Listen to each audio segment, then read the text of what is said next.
Seorang prajurit TNI AD Prada MI ditetapkan sebagai tersangka dalam kasus dugaan penyerangan Mapolsek Ciracas, Jakarta Timur oleh penyidik Pusat Polisi Militer Angkatan Darat. Disampaikan oleh Komandan Puspom AD, Letjen TNI Dodi Wijanarko, bahwa penetapan itu dilakukan setelah Prada MI selesai menjalani perawatan di RS Ridwan Meuraksa, Kodam Jaya akibat kecelakaan tunggal. Dikutip dari Kompas TV pada Rabu 9 September 2020, hal tersebut disampaikan oleh Dodi dalam konferensi pers. Dodi mengatakan berdasarkan hasil pemeriksaan diketahui Prada MI disangkakan pasal 14 ayat 1 Junto 2 UU nomor 1 tahun 1948 tentang pidana bagi orang yang menyiarkan berita bohong. Diketahui Prada MI saat ini sudah ditahan di Denpom Jaya 2, Cijantung, Jakarta Timur. Sebelumnya, penyerangan Mapolsek Ciracas diketahui berawal dari kecelakaan tunggal yang dialami oleh Prada MI di dekat pertigaan lampu merah Arundina pada Sabtu 29 Agustus 2020 dini hari. Akibat dari kecelakaan itu, MI menderita luka di bagian wajah dan juga tubuh. Kepada pemimpinnya, Prada MI mengaku mengalami kecelakaan tunggal, tetapi MI mengaku kepada rekan-rekannya bahwa ia dikeroyok oleh sejumlah orang. Selain itu, para prajurit itu juga mendapatkan informasi yang menghina TNI. Para prajurit itu pun terprovokasi informasi hoaks tersebut tanpa mengecek kebenarannya. Kemudian kabar bohong tersebut memicu amarah para tentara. Jiwa korsa menjadi alasan merusak fasilitas Polri dan pertokoan hingga menyerang warga yang melintas di lokasi. TNI lainnya di luar TNI Angkatan Darat. Selanjutnya, hal-hal yang ditunggu oleh rekan-rekan media, izinkan kami menyampaikan hasil penyelidikan dan penyidikan lanjutan sejak tanggal 3 September 2020 sampai dengan hari Selasa tanggal 8 September 2020 pukul 24.00 WIB sebagai berikut. 1. Yang sudah dilakukan pemeriksaan sebanyak 81 personil terdiri dari 34 satuan. 2. Yang sudah dinaikkan statusnya menjadi tersangka dan ditahan sebanyak 50 personil. 3. Dilakukan pendalaman sebanyak 3 personil. 4. 23 personil sementara dikembalikan ke kesatuannya karena murni hanya sebagai saksi. Proses penyelidikan dan penyidikan masih terus berjalan sesuai dengan ketentuan hukum.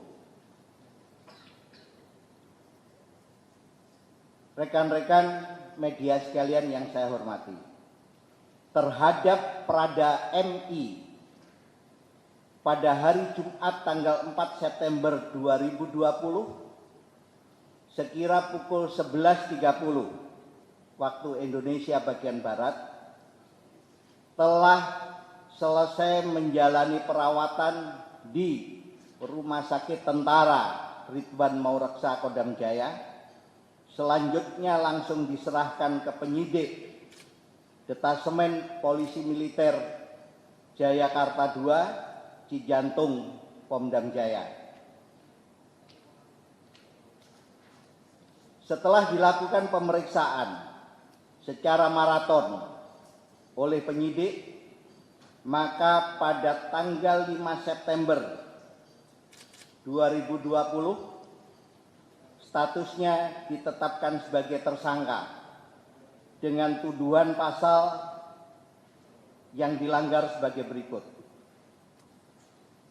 Pasal 14 ayat 1 Junto ayat 2 Undang-Undang nomor 1 tahun 2048. Saya ulangi, 1948. Tentang peraturan hukum pidana yang berbunyi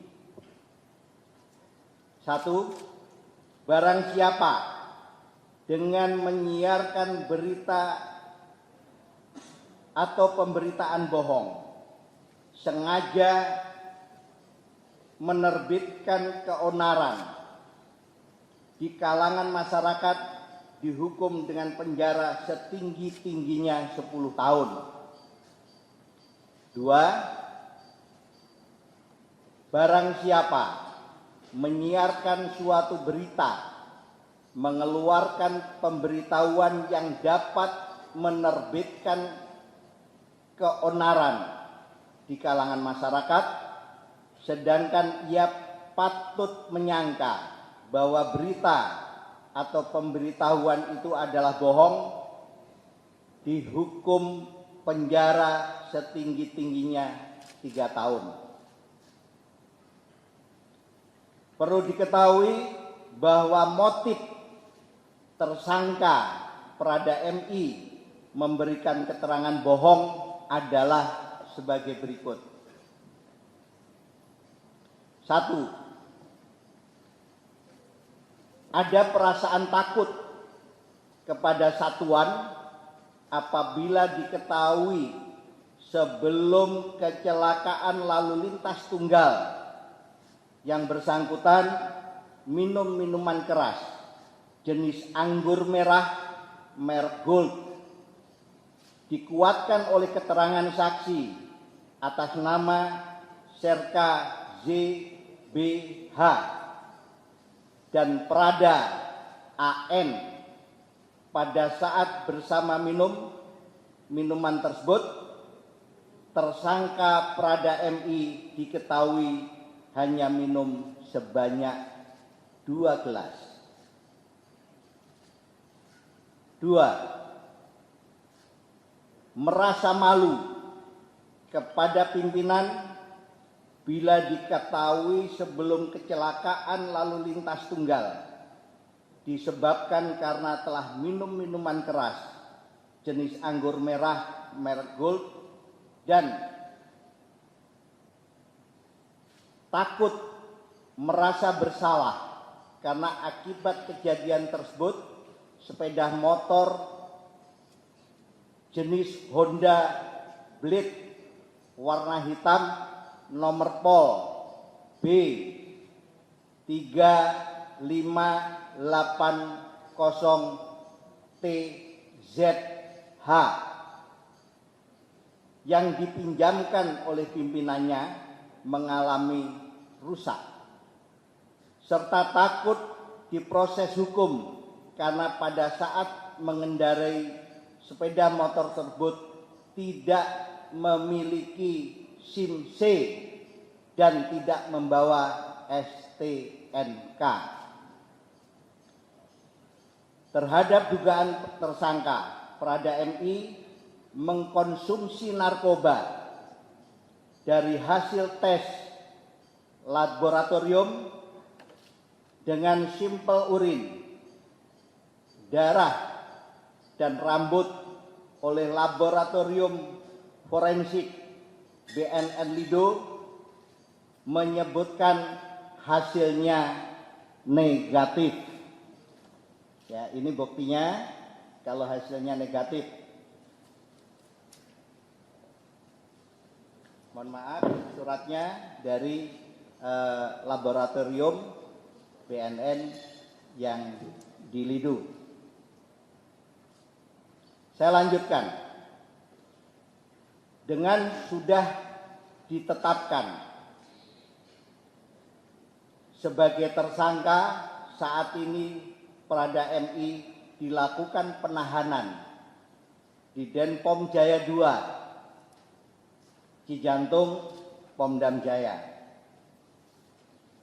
Rekan-rekan media sekalian yang saya hormati,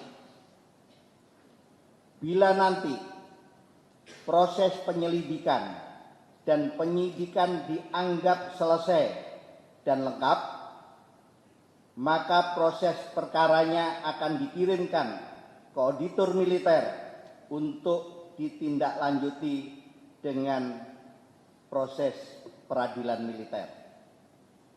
Baik Tribuners, sekian informasi dan berita yang kami sampaikan pada kesempatan kali ini. Saksikan terus Tribun News Update untuk mengetahui informasi dan berita terupdate yang lainnya hanya di tribunnews.com. Terima kasih sudah nonton. Jangan lupa like, subscribe, dan share ya.